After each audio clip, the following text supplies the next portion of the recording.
राज्य सेवा आयोग ने मुझे तहसीलदार ये पद के लिए चुन लिया था। नियुक्त से पहले सभी सिलेक्टेड कैंडिडेट्स का मेडिकल होता है, तो मेरे भी मेडिकल्स की डेट आ गई थी। अच्छा ही है, सरकार के पैसे पर एक बार पूरी बॉडी का चेकअप हो जाता है। हींग लगेरा फिटकरी और चोखा ही चोखा रंग। मैं और मेरे ससुर जी दोनों बच्चों सहित मेडिकल के लिए सरकार द्वारा चिन्हित अस्पताल में पहुंच गए थे। यह शहर का सबसे बड़ा सरकारी अस्पताल था। सरकारी अस्पतालों में चाहे सुविधा अच्छी ना हो, लेकिन डॉक्टर सब एक से बढ़कर एक वेल क्वालिफाइड के होते हैं। वैसे भी मलाई सरकारी नौकरी तक खुद पहुंचती है, बाकी छाछ इधर उधर। मेरी बड़ी बेटी 3 वर्ष की थी और छोटा बेटा 1 वर्ष का, मुश्किल से 1 साल का है। हमारा मेडिकल बोर्ड में कोई कई 10 लड़कियां और थीं। हम सभी को अलग अलग प्रकार मेडिकल टेस्ट के लिए अलग अलग जगहों पे भेजा जा रहा था। सभी अपने अपने नंबरों का इंतजार कर रहे थे। ससुर जी दोनों बच्चों को अच्छे से संभाल रहे थे। मैं भी बीच बीच में जाकर बच्चों को देख लेती थी। हम सब लड़कियां आपस में बातें कर रही थी, एक दूसरे का नाम और वहां से कहाँ से आई है, कौन सी सर्विस से, वगैरह वगैरह आदि सवाल पूछे जा रहे थे। तभी एक लड़की ने कहा, स्नेहा जी, बच्चे नाना से बहुत लगीले मिले हुए हैं।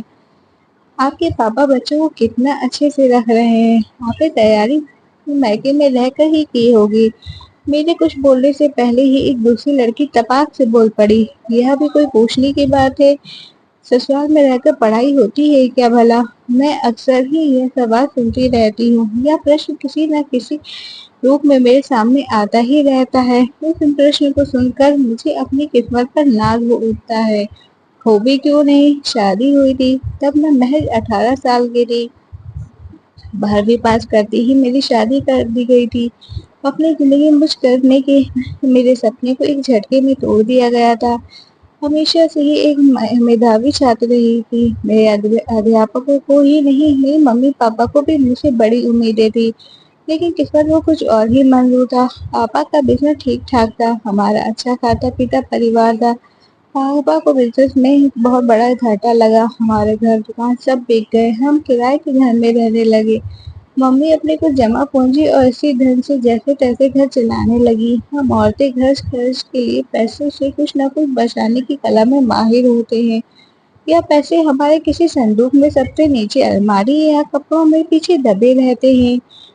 विद्रोह के कारण दौरान यह तो भेद पूरी तरीके से खुल ही गया था, लेकिन यह बचत मुश्किल समय में कैसे आड़े आती है, यह मैंने अपने उस अल्हड़पन में ही समझ लिया था। पापा दिन रात चिंता में भूले जा रहे थे। दोनों बच्चों की पढ़ाई लिखाई शादी ब्याह सब कैसे होगा।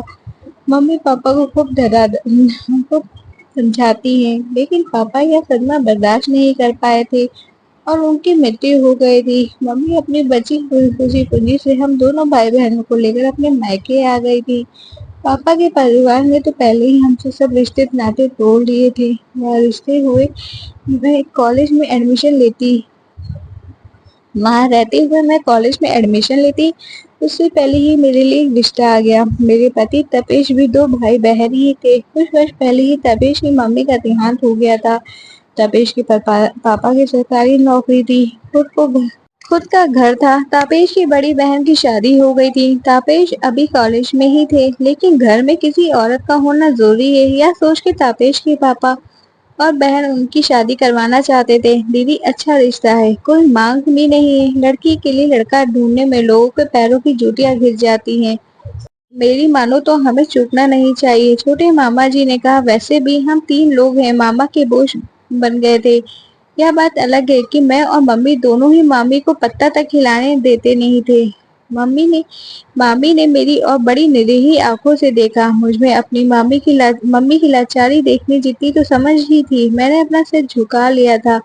मामा जी मेरे छोटे भाई को किसी दुकान पर काम पे लगाने का प्लान कर रहे थे। मैंने सोचा शायद मेरे इस बलिदान से उसे पढ़ाई करने का मौका मिल जाए। तपेश से मेरी शादी हो गई और मैं अपने ससुराल आ गई। शादी के बाद कई 1 महीने तक तपेश की बड़ी दीदी मीनाक्षी हमारे साथ रही।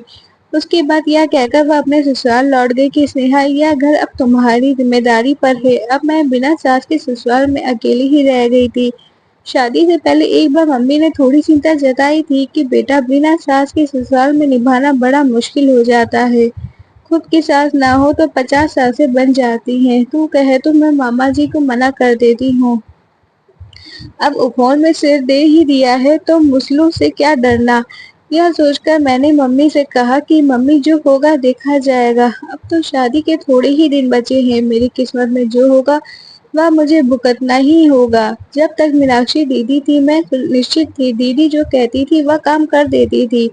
दीदी मुझे धीरे धीरे घर गृहस्थी की बातें सिखा रही थी। दीदी के जाते ही मैं थोड़ा चिंतित हो गई थी, लेकिन मेरी सारी चिंताएं निर्मल सब साबित हुई। पापा जी और तापे दोनों ही अपने सारे काम खुद कर लेते थे। मुझे तो बस रसोई में सब्जी बनानी होती थी और आटा गूंदना होता था। रोटी कभी मैं सेकती और कभी पापा जी। पापा जी अपना और तापेश का टिफिन भी पैक कर देते थे। मेरे आने के बाद पापा जी ने घरेलू सहायक को नहीं हटाया। झाड़ू पोछा बर्तन के लिए घरेलू सहायक आती ही थी। मैं डस्टिंग आदि कर लेती थी। जिंदगी मजे से चल रही थी। मुझे अपनी सास बिना ससुराल बड़ा रास आ रहा था। एक दिन छुट्टी वाले दिन पापा जी अपने ऑफिस का कुछ हिसाब किताब लेकर बैठे हुए थे। बहुत देर हो गई थी लेकिन उनको हिसाब नहीं मिल रहा था। 3 बार उन्होंने अपनी चाय गर्म करवा ली थी। मैं और तापेश नाश्ते के लिए उनका इंतजार कर रहे थे। मैंने पापा जी से कहा, पापा जी लाओ मैं आपकी कुछ मदद कर दूं। पापा जी ने तुमसे नहीं हो पाएगा। ठाकुर वाले अंदाज में मुझे पकड़ा दिया। 10 मिनट में मैंने पापा जी की समस्या सुलझा दी। अब मैं साइंस मैथ की विद्यार्थी रही थी। वाह स्नेहा बेटा तुम तो बहुत होशियार हो, फिर पढ़ाई बीच में क्यों छोड़ दी? पापा जी ने कहा, वो पापा जी शादी हो गई इसलिए छोड़नी पड़ी। मैंने दुबी जुबान से कहा, फिर पढ़ना चाहोगी?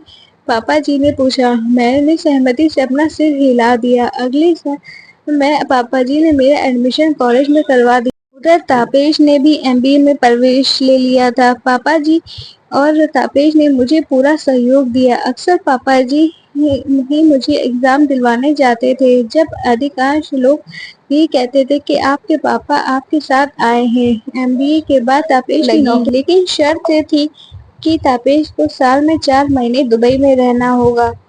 ऑफर बहुत अच्छा था। मैंने तापेश को यह मौका ना छोड़ने के लिए मना लिया था। मामी की निरीह आंखों ने मुझे पैसे का महत्व भी अच्छे से समझा दिया था।